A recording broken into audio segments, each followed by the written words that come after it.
Good afternoon. I'm Julia Herman, Advisory Board Chair of the Women's Professional Network at Thomas Edison State University. On behalf of the WPN, it's my pleasure to welcome you today.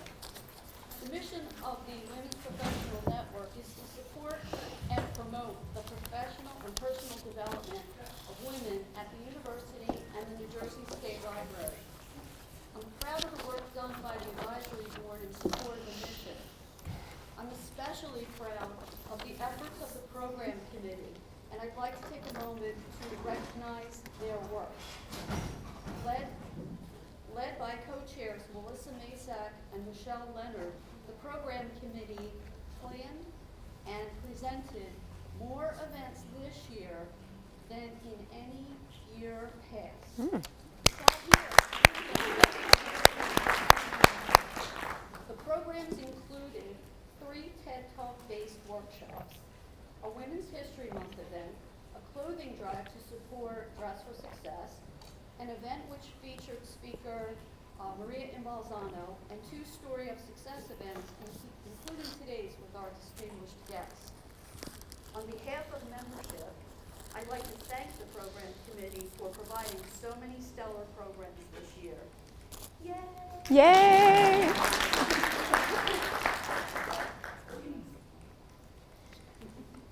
I'd also like to take a moment to express appreciation for one very special person.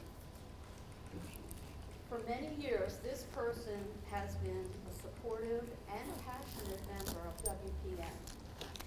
She's been very willing to step up, to roll up her sleeves, and to do whatever is necessary to support and advance the organization. On a personal level, this person is one of the most supportive, warm, and caring people that we all know. She's also going to hate this. So, having said that, on behalf of the Women's Professional Network, we would very much like to present this certificate of gratitude and appreciation to Michelle Leonard.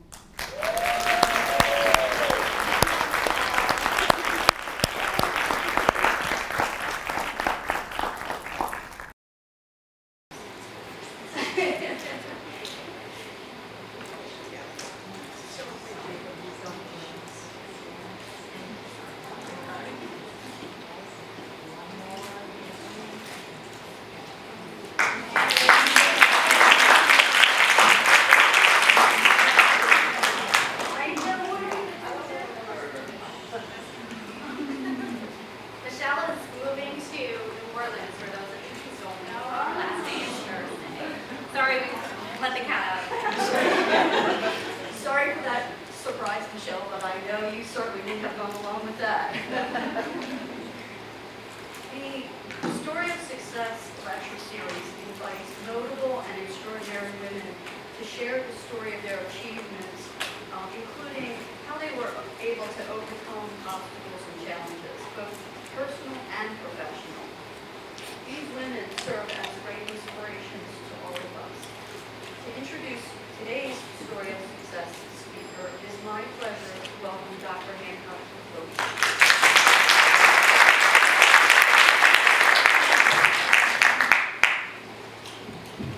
Thank you very much. I'm honored to be here. One of the things that I love about Thomas Edison is the Smiths.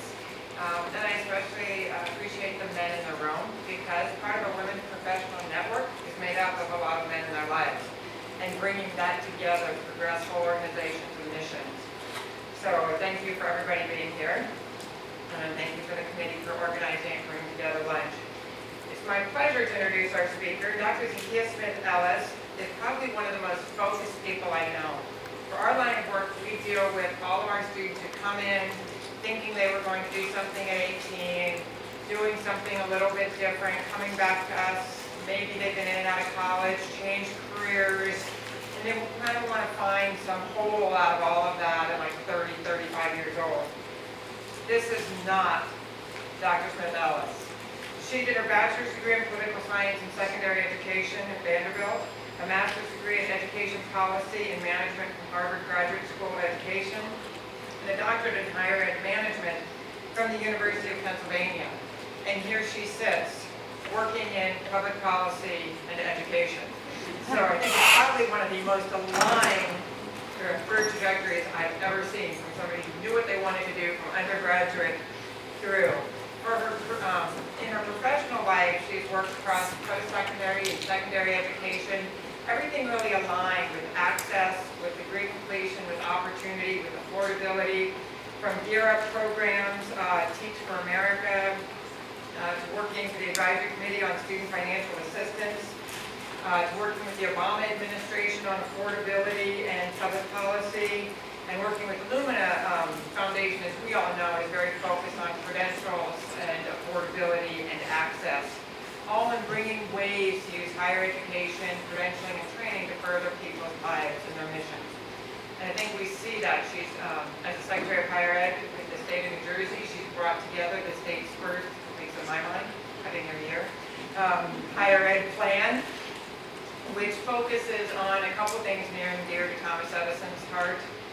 Number of graduates, obviously we think completing that degree is pretty important. Number of minorities that have completed degrees, and the number of low-income students that you're serving. So all of those are key to us. So of course, we think she's fantastic and gets it. But with that, I'd like to introduce Dr. Zakiya Smith-Ellis.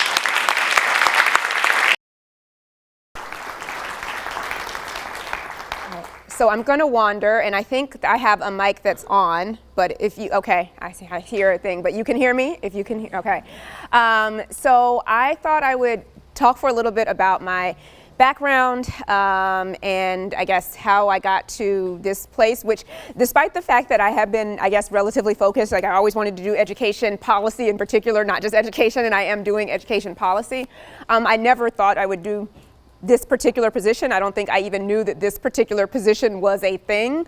So I'll talk a little bit about how, even though you can have a general sense of what you want to do, there's some choices and things that come in the way that allow you different opportunities, and that have allowed me the chance to have the privilege of doing what I'm doing now, which is fantastic.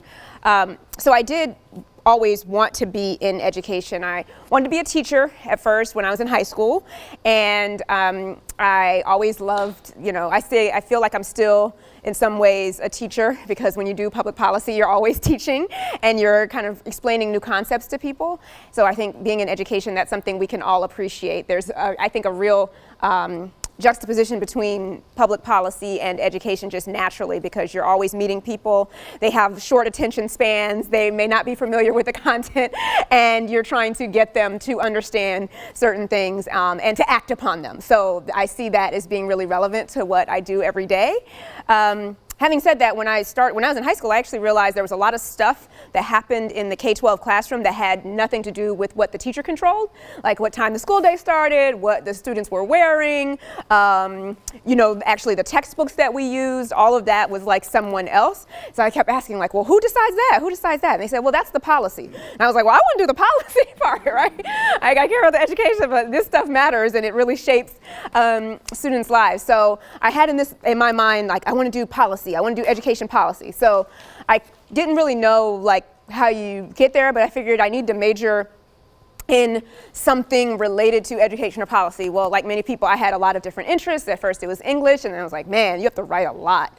And I got like my first, so I'll talk about some of the challenges. I've been a very blessed person and had a lot of wonderful privileges in my life, so I will just start with that, and that you can do a lot of the right things. And part of the reason I got into this was because I felt like, from a policy standpoint, people in my high school, which, it wasn't like a bad high school, but probably not the high school you would choose to send your students to. My parents had an interesting parenting philosophy, so chose to send me to this high school. But there were things that until I got to Vanderbilt, I didn't realize were normal. Like I thought everybody had to wear clear backpacks to school. And they were like, why would you have a clear backpack? And I'm like, so they could see if you have a gun, obviously. Like, I literally didn't realize that Jansen made like non-clear backpack. I'm like, what are these backpacks that you can't see through? So anyway, so there were a lot of my friends from high school and stuff that I felt like were just as brilliant as I was, but just didn't end up on a path to go to college or really have any clear plans after high school. And I didn't feel like it was their fault. I felt like we just didn't provide. Like, I came from a family that provided a lot of extra supports, and I'm a nerd by heart, and so a lot of things that I was like buying U.S. News and World Report with my allowance in 6th grade instead of, whatever else. So I'm just a particular kind of person, but realizing that everybody's not that particular kind of person, which has its pros and cons. You can ask my husband that there are big good points to that and bad points to that. That a lot of just the environmental factors went into whether or not people were successful. So I felt like that's not really fair, right? Like, it's not fair that depending on where you happen to end up, you could be very personally ambitious, very smart as an individual, and still kind of not be allowed success in your life. So felt like I wanted to do something about that and use whatever I could to be on the path to do something about it. So I got to college, and I thought I was like something. I went to Vanderbilt, but came from this high school that wasn't, that great. But I never really, people talk about having anxiety or whatever. I can't remember the name of it, but when students come to a college and that they're like scared of the environment. I didn't have that. I was very bold and was like, oh, but I did have a faculty member who was like, so I bet you think you're a good writer. And that was when I decided I'm probably not an English major. But it was very informative and instructive in realizing that the rigor and the educational environment of my high school just wasn't the same as probably some of the other students. It didn't really deter me necessarily, but it was a reality. So I had that. I was interested in history. I thought about triple majoring, and then thought that's not a good idea. And so anyway, ended up majoring in political science and secondary education. I now tell people it doesn't really matter all of that much because I learned more in an internship one summer, which is why I'm a huge fan of internships, than I did in 4 years of political science at Vanderbilt University. Great program, nothing wrong with the program, but the real world experience, what I learned in the textbooks about how a bill becomes a law, and then you're in DC, and you're actually there and you see like, oh, it's not gonna, I don't even know if it goes in the hopper. Like, I don't know who puts it in the hopper, but that is not an integral part of the bill making process. What is an integral part of the bill making process is the political parties and the committee that you're on. I realize the committee has way more to do, or at least it used to, and now in DC, it actually doesn't matter at all. All the rules are out the window because it's different than even when I was an intern a decade ago or more. So in any case, so that led me to decide that I really did want to move to DC. I did this internship, but I also got my teaching certification because I had this passion for teaching and I wasn't sure. I meet a lot of students who are not sure how to make the jump from, I'm interested in teaching, I love being in the classroom, but I want to do education policy. I don't know how to make the jump. Unfortunately, I don't really have great advice about it. There are some like programs and stuff that do it, but mine was somewhat random. I did an internship in DC. I got certified to teach K-12 social studies. I loved teaching. I really, really thought seriously for a long time until my certification expired about like leaving policy and going back into the classroom and tried to figure out if there's some charter school that would let me work like half-time on the Hill and half-time teaching. And there wasn't. That didn't exist there. So in any case, I had the teaching certification. I was trying to figure out what I wanted to do. So after college, I did an internship in DC and had this wonderful experience and fell in love with Washington, DC. It's just such a vibrant place for young people in particular, and I just remember being on the metro in DC and seeing all these like staffers with their Blackberries, being like, I want to be a staffer with a Blackberry. And then like 5 years later, I was like, why did I want to do this? It was not the thing. In any case, just the vibrancy of the city and how welcoming it was to elevating young people that was encouraging to me. So I had already planned to go to graduate school. As you heard, I went to Harvard for my master's degree, which was great. It was a wonderful experience. Harvard's a great place. Other than the fact that Boston's pretty racist, it was like a really good experience at Harvard itself. And that I'm throwing in these things because I feel like we often talk about the successful parts of it, and it sounds like and Harvard was a wonderful place, but being a black person from the South in the city of Boston was not fun. And I got called the N-word for the first time in my life, like in a real way. And I mean, again, move on and I'm okay, but it's not like a rosy picture. It was very cold as well. I lived previously in Atlanta and Nashville. Okay, I'd never seen snow seriously before. I think it snowed one time in Nashville, and I was like, oh, that's so cool. And it like melted as soon as it got on the ground. And going to Boston was a wake-up call in that way. The other thing, though, was I didn't plan to go to Boston. I had actually planned to stay at Vanderbilt and get my master's degree through my undergrad institution. Had a terrible breakup, a really bad breakup with my boyfriend at the time, and I thought it was the end of my world, and I like just wanted to get away. So I applied to Harvard. I was like, well, if I get into Harvard, I'll just go. And I was like, oh shit, I got into Harvard. So like, I just went, and you know, again, I had a very good situation, like, you know, can't lose in that place, but I didn't initially end up wanting to go there, and it was a wonderful thing just to be away from that environment in a completely different place. So after Harvard, I had this decision to make about what was I going to do then. Decided that I wanted to try to get a job. I really wanted to work on the Hill in DC, and I had my congresswoman that I worked for in the internship, but unfortunately she did not win her re-election campaign. So that's fine, you know people and you kind of meet, but it's hard to get an entry-level job on the Hill. It doesn't pay much. You do really have to know people. I had a great internship opportunity, but I did get this job working for this advisory committee that focused on the affordability issues and access issues for low and moderate income students.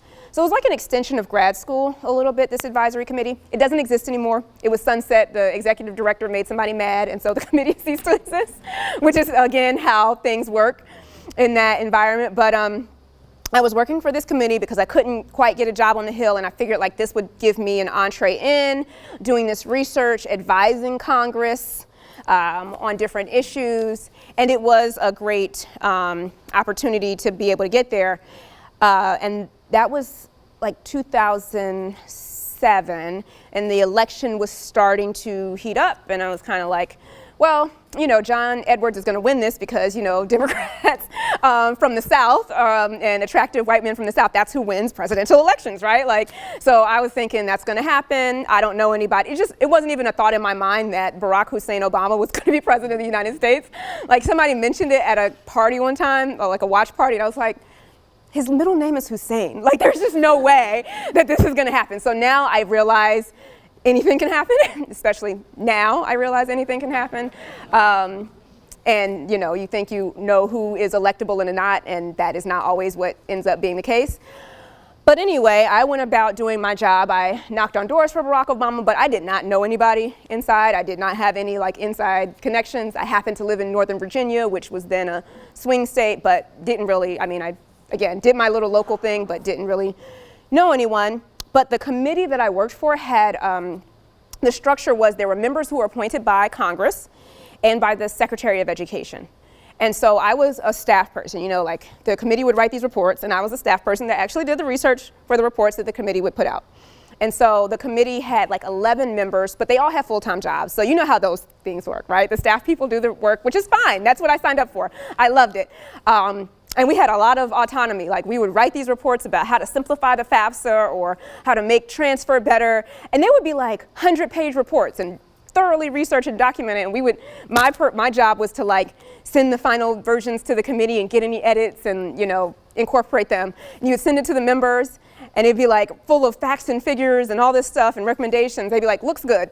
You know, like very minimal, you know, engagement, or maybe just we did that great of a job. But there was this one member of the committee he was the only person who would ever send back substantive edits. And his edits were like, you know, your x-axis on page 54 needs to be adjusted in these increments. It was like, he was that one person that, again, everybody else would be, looks great, can't wait, tell me when the release is. And he would have like all these things. And you use the word cost when you mean price. And to this day, when I see in higher education cost, when people mean price, I'm like, oh, they don't mean cost, they mean price, because he used to do that. So anyway, that was him. He got named the higher education advisor to Barack Obama's first Secretary of Education, Arne Duncan. And he had worked in the Clinton administration. He was very well connected. He was on the transition team, so I knew he was like a big muckety muck, and he was that one person that always said stuff. So one day he just called up and said, I've been named the education advisor or higher education advisor, so I'm going to have to resign my position on the committee because I can't advise myself. Makes sense. We'll start the process of like getting a new member appointed. About 2 weeks later, he emails and says, I've met this man like twice. Like he knows me through me sending him emails and press clips and like memos, but doesn't like know me. 2 weeks later, he's like, can you come and help in the office? There's nobody here. It's basically, you know, the beginning parts of administrations, you're trying to staff up. Back in those days, you did a lot of vetting for people, so it took a long time to get people on board. Like if you had unpaid parking tickets or, you know, you didn't pay your nanny's taxes, you had to like rectify all that stuff before you actually started. So there weren't a lot of people working there. I think when he was the only higher ed specific person that was working for as a political appointee to the Secretary of Education at the time. And he was just like, I just need help. He was like, I need all kind of help. I need administrative help. I need substantive help. I need whatever you can do. And I had been there for a couple years at this point, and I'm kind of like rising, and I got a promotion, and they were about to put me in the corner office, and I was gonna have like some management responsibility. So I was like feeling myself just, you know, a little bit, you know, out of grad school, working in DC, had networked and met people. And what he was like asking me to do was basically to come and work in a cube and answer his emails and schedule meetings. And I was like, man, and for like a little bit less pay than I was currently making. But it was for Barack Obama, like tangentially, you know, it was for him, for the secretary, and then for Barack Obama. So I was like, yes, I want to work for Barack Obama. Like, if it's sweeping floors for Barack Obama, like I'm going to work for Barack Obama. So, I mean, that was how I got in to that world. It was somewhat random, but I realized, you know, he must have seen something at that time, you know, that I was there. And I realized that was the last, I think, position that I ever applied for that I got. Or I didn't actually apply. Like that was the last time that, from there, I realized people are always watching you. And he was watching me and I had no idea. And so I was thankful that I had a good, I guess, backstory in some way that he felt like I could do a good job. But he only asked me to be there temporarily. He was like, look, there are people who are lined up from this campaign who were not at Harvard getting a master's degree while you were, you know, they were actually in South Carolina, in Michigan, sleeping on people's couches, knocking on doors, like stuff you weren't doing. And those people have like in politics, usually those are the people that get the entry-level jobs, not, you know, folks who had like cushy government, you know, appointments to do studies and commission reports, right? So I was like, that's fine. He's always like, this is just a temporary thing. Just need you to schedule my meetings for a little while. You will have the context. If I bring somebody right away from the campaign, they won't know who these folks are. They won't know who's important or not. At the time, President Obama was trying to do a lot of stuff in higher education. They were trying to get the stimulus off the ground. They were trying to change over the lending system. There was all this stuff happening, and he was like the only person that worked there. There was no undersecretary yet. There was no chief of staff yet, and none of the assistant secretaries had been named. So there was just a lot of incoming. And so in addition to just kind of helping him from an administrative standpoint, he was like, I also get a lot of emails. He was like, I get all these emails, and everything that's not about us getting Pell Grants in the stimulus or changing over to direct lending, I don't have the bandwidth to deal with. So so he literally routed all of his emails that were not about those things to me, and I had to like work through them. So it was like trial by fire. I learned everything there was to know about post-secondary education at the Department of Education. I could probably tell you all of the programs from Title III to Title V to Title VII international programs, regulatory parts of the Office of Post-Secondary Education, federal student aid. All of that stuff was routed to me to try to figure out. And my job was just to tee things up for decisions for him. And so again, that was like the first entree. And then from there, I met people that worked at the White House and did that for a year and a half, which felt like 4 years, and then left there, went to Lumina Foundation. And we'll say along the way, so I know I'm making it sound like, oh, I just fell into this thing, That first decision to like not stay at the advisory committee was pretty difficult because I was moving up and he was basically asking me to be his secretary, with no clearly defined role. I didn't even have a title for the first couple of months. He said it was going to be temporary, and then I basically like begged to stay on after I had kind of proven that I could be of value. And the advisory committee, I didn't know it was going to be sunset at the time. It was, I mean, again, it was just me by myself, so I wasn't like making this decision thinking, oh, I might leave my children hungry or something like that. So I totally recognized that that was a kind of place of privilege to be able to make that kind of sacrifice. But it was a pretty sure thing. It was like, you're going to get a promotion, you're going to be a director, you're going to make $10,000 more, and this guy is like saying that you can work in a cubicle from like 7 a.m. to 10 p.m., which is more or less the hours daily, for like less money and no title and no certainty of it leading to anything in particular. And I did, and I was thankful for that. But then when I got there, you know, other people come on, and there's one of the most frustrating things about those kinds of jobs that I've taken with me and just tried to find places where this is not the environment, and I try not to create these kinds of environments. It can be very cutthroat. So you get there, and people are very, they're jockeying for their own spot, right? So you've got somebody that's fresh off I remember talking to people, and they were like, oh, what state did you work in? And I was like, I didn't work in any state. I just knew Bob from, and they were like, wait, you had a job already? And like, you got this job and you were not making $20,000, sleeping on people's couches, and you get to be here like doing all these things. So there was a lot of that. Some of those people are my best friends now. But definitely at the beginning, it was very much uncomfortable. The other thing that happens in a new administration is that when people come on, they each have their own vision of what they would like to see happen. So, you know, you have the president who theoretically sets the vision for what he would like to see happen for the country. And then you have the Secretary of Education who's advising the president. Those two people, it's so different right now. I can't believe these presidential people have all these plans for higher education. Their plans were like increase Pell. That was like the plan for higher education, and change the lending system. So at the time, there was a lot of room for other people to insert what they would like to see happen. And so the first people that are there have a lot of power over that. And then you have the next wave that comes in, and they have a little bit more. And then there's another wave of people that comes in that they're like, okay, you're coming in 4 months late. We've already determined what we're going to do. There's really not that much space for, you know, freelancing at this point because we've already set the path. But I'm a college president.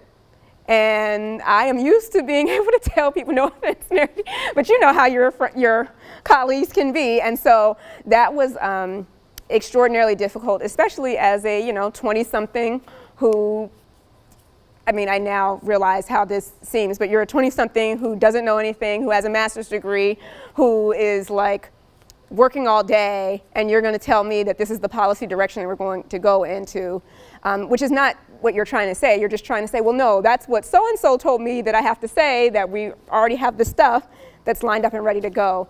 So there were times when I felt not like I was out of my depth, but that I was like super disrespected. Like people would come in. I remember there was a guy who came in and wouldn't answer my emails. He started later, and like we had done all this work, and I wanted nothing more than to like have him come in, for me to brief him, and for him to like carry it on. And he was, I think, resentful that he had to talk to somebody that was not a college president, who didn't have a PhD, and literally wouldn't answer my emails. And I was like, I went to my boss and I was just like, I've been like literally doing all this work for him. I've been preparing stuff. I'm looking forward to being able to brief him and come on. And she was like, well, fine, just stop doing the work. I was like, really? She's like, yeah, he'll realize that he needs to talk to you when the work stops getting done. So I just stopped doing all the work that was related to that area. And the first meeting they went to where people were not prepared and they didn't have any background, they were like, well, where's Zakiya? And I was like, oh, okay, now he wants to talk to me and understand what's going on. I'm going to cut the story off here because there's a lot of other fun little stories that I could share, but I would much rather hear your questions and figure out what would be helpful to share. But I guess the thing that I would kind of end with is I ended up here not ever knowing that this was a possibility. I worked with somebody on the, another kind of challenging moment was I worked on the transition team for the Hillary Clinton campaign. So there's the campaign, and then there's the transition. And I guess after the Obama 2012 election, they wrote a law that said transitions could start earlier for national security reasons. It's just too much for somebody to try to come in between November and January to learn everything there is to know and to try to set up a government. So they could start the transition, I think, as early as September. So both Hillary Clinton and Donald Trump, the two major party candidates, are allowed space and a small budget to have a transition team. And so we were in the same office building. We were on one floor. The Trump people with Chris Christie were on another floor. And our job was to set up the incoming government for the new administration, whoever won. And of course, we knew we were going to win because obviously that was what everybody thought was going to happen. And so we're setting up to get ready. I had taken a leave of absence from Lumina at the time to work on this transition team. I think they thought I was going to leave and work in the new administration. I thought maybe I would leave and work in the new administration. You're just going in thinking one thing. And then Wednesday after the election, it was like, what the hell just happened? We did not receive instructions for this scenario. I don't know what is going on, don't know what to do. Thankfully, I had a really great mentor. So before I took the job on the transition team, I was planning to quit my job and work on the transition team. And this mentor said, girl, don't quit your job. And I was like, well, what am I going to do? And she said, you ask for a leave of absence because this is a temporary appointment. You think there might be another appointment after this. You do not know what is going to happen. There could be a job. There could be a job you don't want. You've already worked in one administration. You know what the different options are. You know that there are some things that you probably don't want to do. So you take a leave of absence, and then after that, you can figure out what it is you want to do. And I was like, well, they do that? And she was like, well, you don't know until you ask. So I asked, and they were happy to have me take a leave of absence because they didn't want me to leave Lumina. So the president of Lumina at the time was able to say, oh, this is just a temporary thing. Zakiya's not really going to leave. And if she does try to leave, we'll try to, figure out a way to get her to stay. So thankfully, I was able to take a leave of absence, and the day afterwards, I realized that I was not completely out of a job, but was able to go back to Lumina, and that was only because I had good mentors. So the point of that story was just to have good mentors and people that you can ask for, advice in different transition periods in life. I worked on that transition, had that really devastating outcome for us. Met someone there who was a young graduate student at Princeton. And we bonded, and I was a little bit older than her, had worked again in administration before. She wanted to be in policy and politics, and particularly around education. And I just told her, pick yourself up, don't worry, go back to New Jersey. There'll be other things that come along, don't be too discouraged. She ended up working for Phil Murphy for governor. And because she was in New Jersey, that was what she ended up doing next. I kept in touch by text, said, hey, Merry Christmas, that kind of thing. And January of last year, out of the blue, she calls me and said, hey, do you have any interest in being the Secretary of Higher Education for the state of New Jersey? It's like, who is the governor of New Jersey? I was like,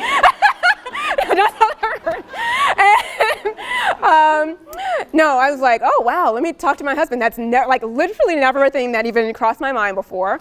And within 2.5 weeks of her calling me out of the blue, I was in Trenton on State Street interviewing with Governor Murphy for this position. So and that is where my story picks up here. And after a year, it's been a fabulous, mostly fabulous ride. I'm an eternal optimist, so I tend to look on the bright side of things. But I do think it's been a great time. Some of you here who know me know that there have been things that have happened that have been better or worse in the past year, but we could maybe get into some of that next year after everything pans out. But it's been wonderful, and I've been thankful to have this opportunity. So yeah, I'm happy to answer any questions or talk a little bit more about any one of those things, or Real Housewives, which is my other passion in life. So did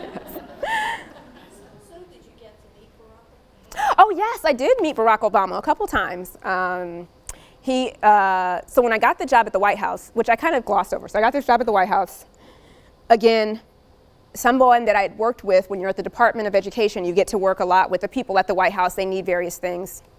One day, out of the blue, somebody asked me to coffee. The president's education advisor asked me to coffee. Didn't say why, I didn't know if he was trying to have an affair with me or like give me a job. And I shouldn't say that. He's an upstanding person. He's never tried anything like that. I shouldn't say that, especially today. No, I was meant to say he did not come with an agenda. So we talked and we rambled for like an hour, and then at the end he goes, Mary Ellen is leaving her job. We're looking for her replacement. Are you interested? And it was like, oh my God. So Mary Ellen was a person who I also knew. And that, just like that, like, would you be interested? I was like, yes, hell yeah, like, of course I would.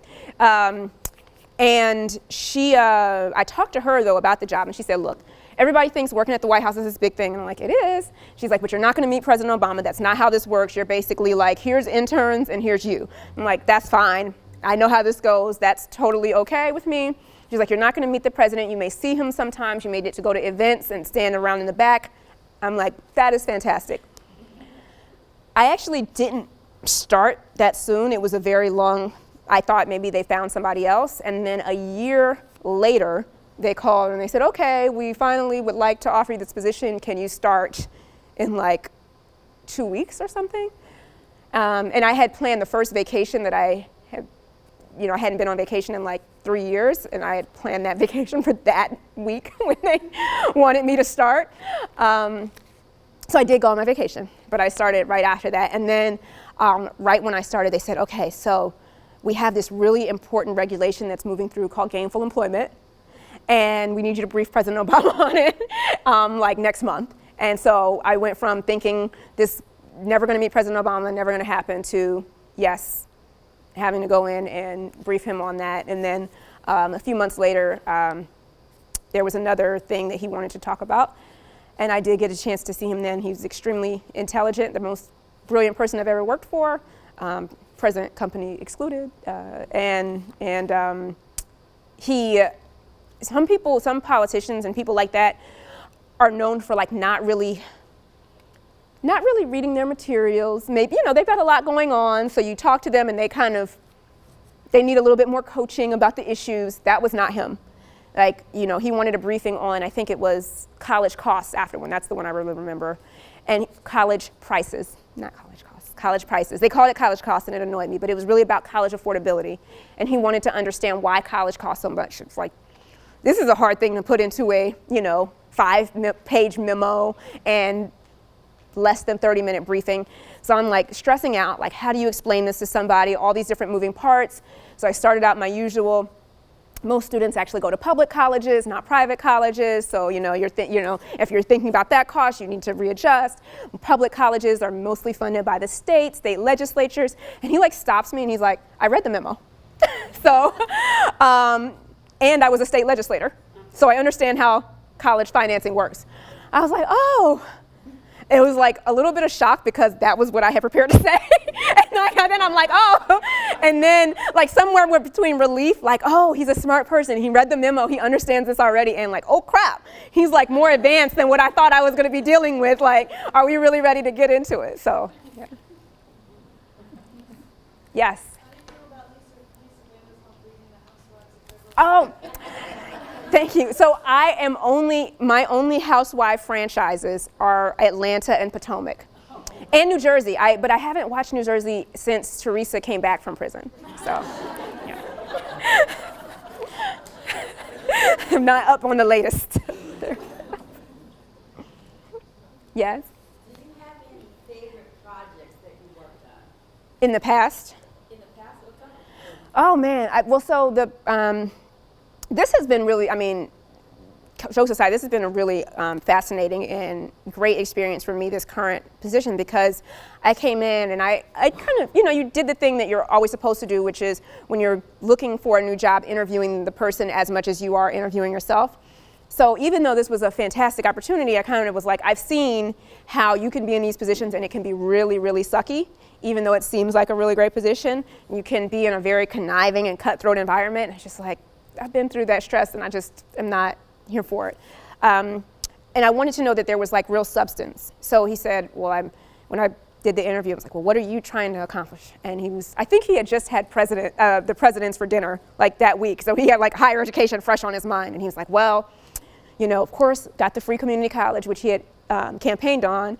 and want to do that. And I had actually worked at Lumina with different states implementing free community college, but trying to do it in a smart way. Like we were trying to give them money to be more inclusive of adults, trying to make sure that they didn't restrict it to just the highest achieving students, really to like be more inclusive with that. I shared that with him. I was like, look, I think it can be a really great tool, but it can't be something that's so restrictive, because if you do, you really cut out the people who it can most benefit. So I wouldn't want to be involved in something that goes this way rather than that way. And he's like, that's great. That sounds fantastic. I'm all for it. So I was like, okay, that's great. The other thing he said he wanted to do, so we've been implementing that, trying to expand that over the past year, which has been phenomenal as an opportunity. The other thing was that he said we need a state plan for higher education. I was like, oh man, that's such a great opportunity. And to actually come into a state where people feel like there needs to be a plan, you know how it is when you're doing a plan and nobody wants there to be a plan? And like people, y'all are in higher education, so you know how that is.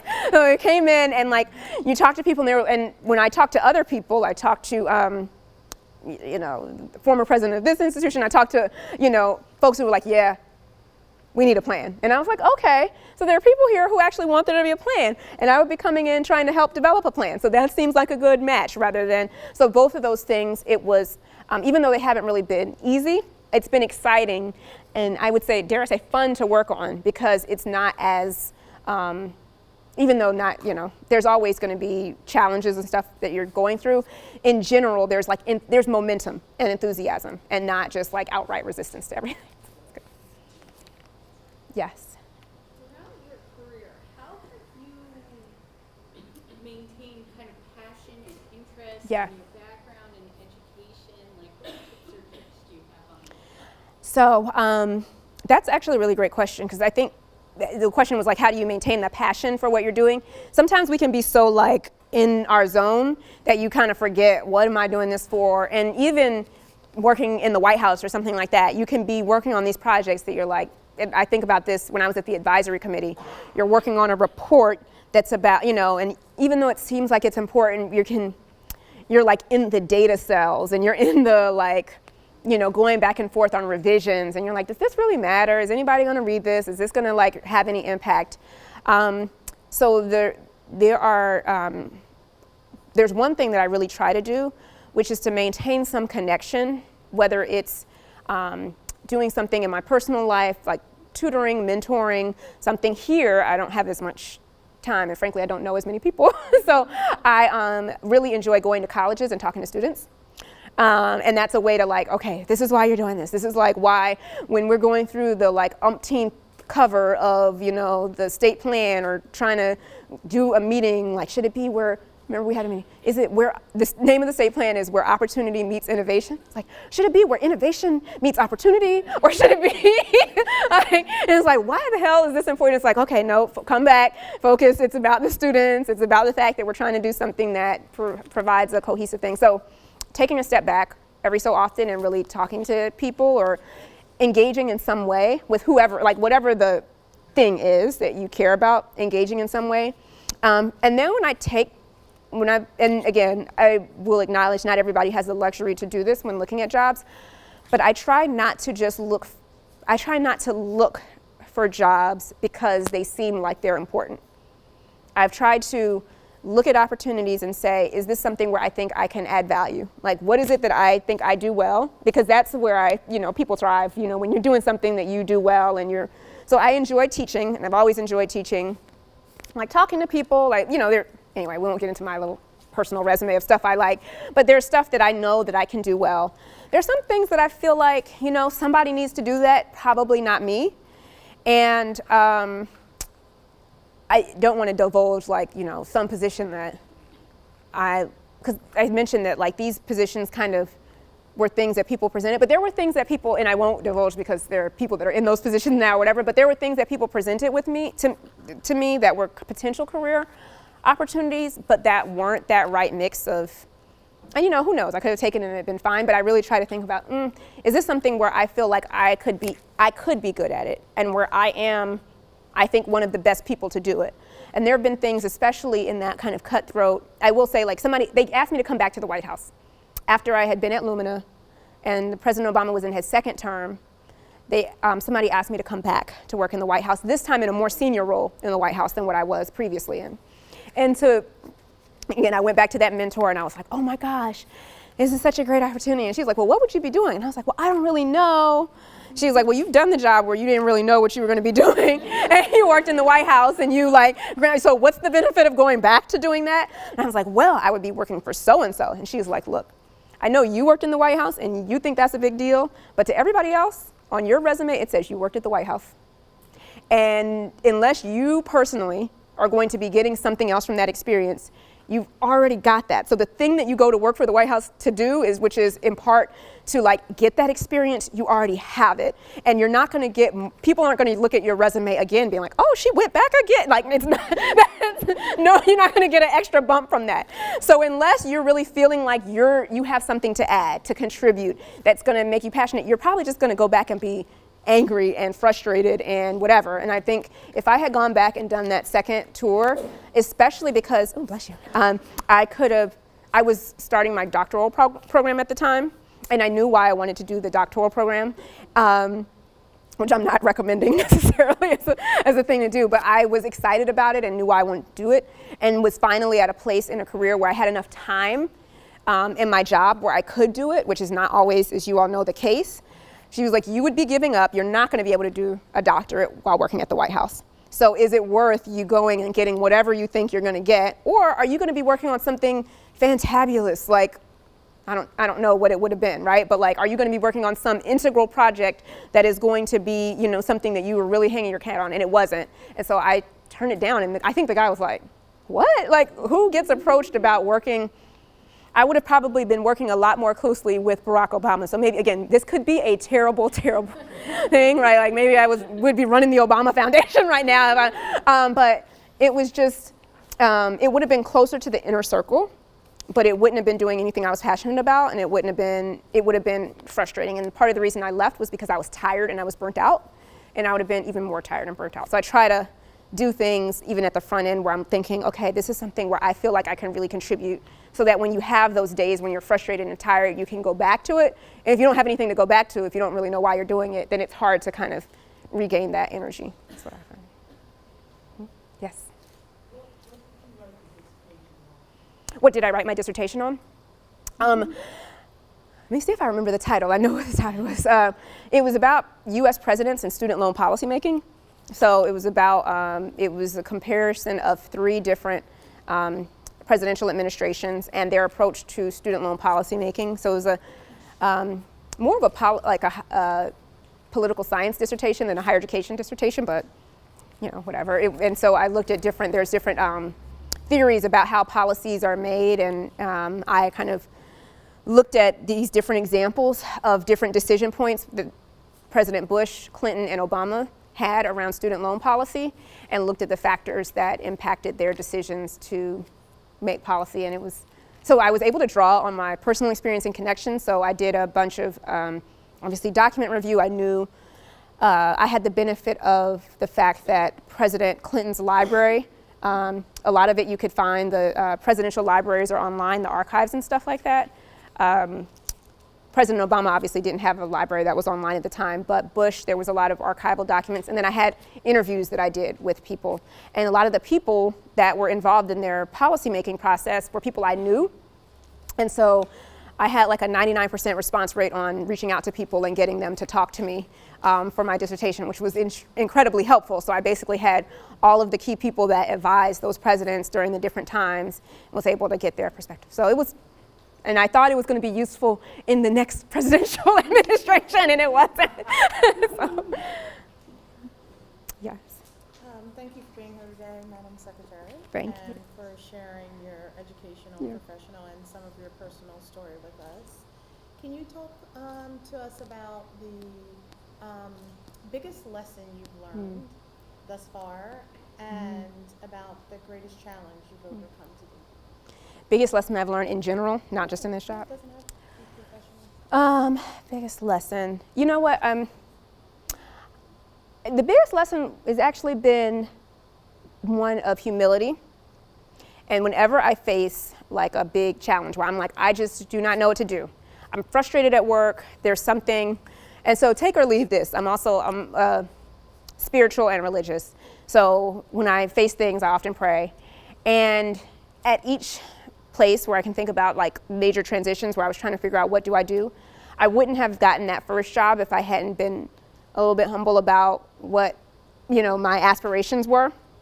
If I only took jobs based on the title and even the pay and like what it was going to present to me, I would never have made that first leap, which then led to everything else. Funny as it sounds, I was really, really upset about the guy that came in and like wouldn't talk to me. It made me, because I feel like I'm a nice person, right? Like I don't think of myself as that annoying, young person that's like telling you. I really felt like I was respectful, I was trying to be helpful, and I felt like super disrespected and like I was nothing, And so ironically, the advice that I got from my boss, which was to stop doing the work, like, she also was just like, just chill. Like, this is about him, it's not about you.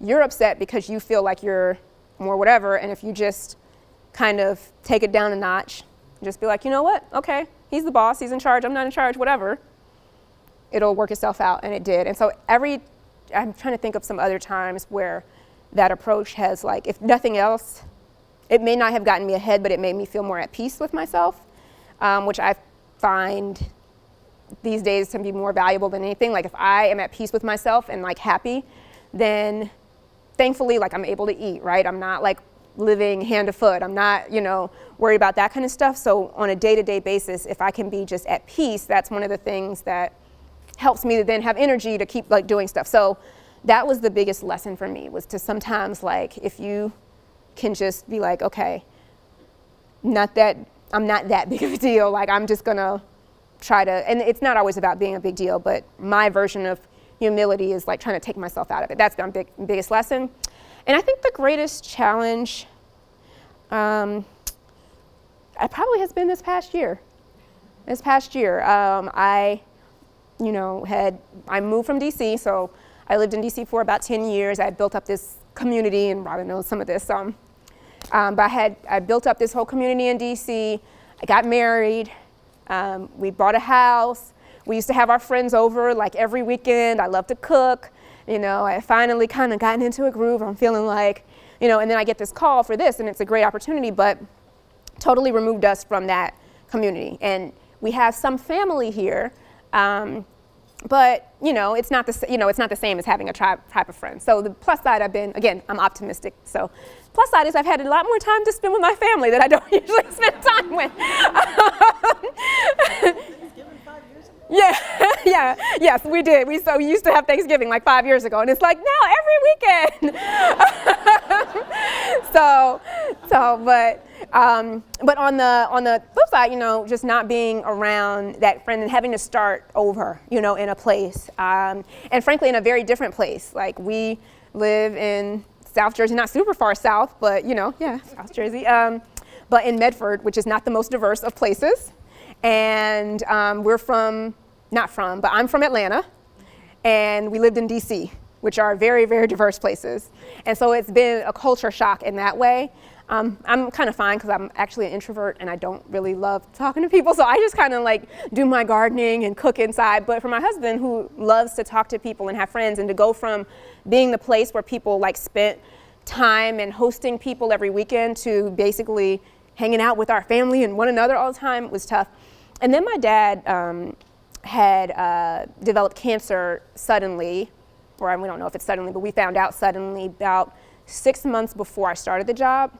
And so it kind of took our whole life off course. And so when I started, not only were we moving and having to change over our lives, but I was going back and forth to Atlanta a lot and spending time with my mom. And then he passed away in June. So it was just a lot. And then that was also coincided with budget. And so not only did I start the job, great excitement from the governor, but very difficult budget negotiations. Within I think a month of starting here, I was like in front of the legislature answering questions. Still hadn't gotten my team together. There was a lot that we had to Ashley from our staff knows, we were still trying to hire people. We're still trying to I was trying to figure out, where's the bathroom? Who are all the presidents? Who are all of the legislators? Then you're getting asked questions about a budget that frankly you didn't really have that much to do with because you just started right before it got announced. And so that was a lot, and at the same time to have this personal stuff going on was probably one of the most, and then to not be oh, I'm gonna do this, and then on the weekends I'm gonna hang out with my friends who lift me up. It was just extremely challenging, but got through it, which is why I'm so happy now, because I felt like this year we had the plan, we had I felt like we had the budget stuff in place, but it was probably the most challenging personal part, yeah. Yes? What's something you really enjoy about the job you have now? Oh, I enjoy so It much. doesn't have to be oh, this thing at work you do all the time. I really like that. It's maybe just people or... I feel like we have a really great team, people that work in the office. The other thing that I really enjoy is that I don't stay at work that late. Compared to my past jobs, and oh my God, there's so many things I really do enjoy. I like talking to students, so the fact that I get to talk to students on a fairly regular basis, but the people are just nice people to be around, or maybe I think they're not. Maybe actually, are people really nice? Or maybe it's because I'm the boss. I think everybody's being nice. Okay, Ashley works with us in the office. The traffic. Oh, it's so much better. Oh my God. It is so much better. Oh my God. When I lived in DC, I lived in suburban Maryland. I lived 11 miles from my office, exactly. It took me 45 minutes to an hour every single day to get one way to get to work. And it would have taken longer if I went on the highway. That was because I cut through the streets. And then it's just a frustrating 45 minutes. It's not a straight shot, you're riding. It's a stop and go, red lights, sitting for a long time, idling, going around, people stop. It was nightmare. And so I love the fact that I take 295. Sometimes I take 206. I'm going past farmland and on the way home. It's just, I love it. I love the commute. It's so beautiful, and I see the sun setting, it's so beautiful. So I love that. So I know she's so wonderful. So we want to keep asking questions. So I want to be mindful of everyone's time. And I just want to say we are so appreciative that you came here to talk to us. Just a little bit of what I gleaned from you, and I think some other people probably did too. You are just so authentic and willing to keep true to your own values and make yourself a little uncomfortable to grow, right? So a lot of great things I think came out of this talk. I hope so. I do want to thank Dr. Hancock for taking the time to introduce Dr. Smith-Ellis today. Thank you, and for hosting, right? And for hosting us, and the WPN. I really appreciate Julia's shout out to the program committee, but I would be remiss if I didn't acknowledge the marketing committee, especially Emily Hopkins, who has just been a rock star, and all of the committee members. Can you just please stand up really quick, the committee members that are in the room today? Thank you. And the advisory board members, please. Advisory board members, stand, please. And of course, all of you that came today, thank you, vice presidents who came today, who took time out of their busy schedules. But thank you so much to you, and we have a little gift. Oh. And I sort of wrapped it for you because I Okay, I was gonna say, I have to send it back if it's too much.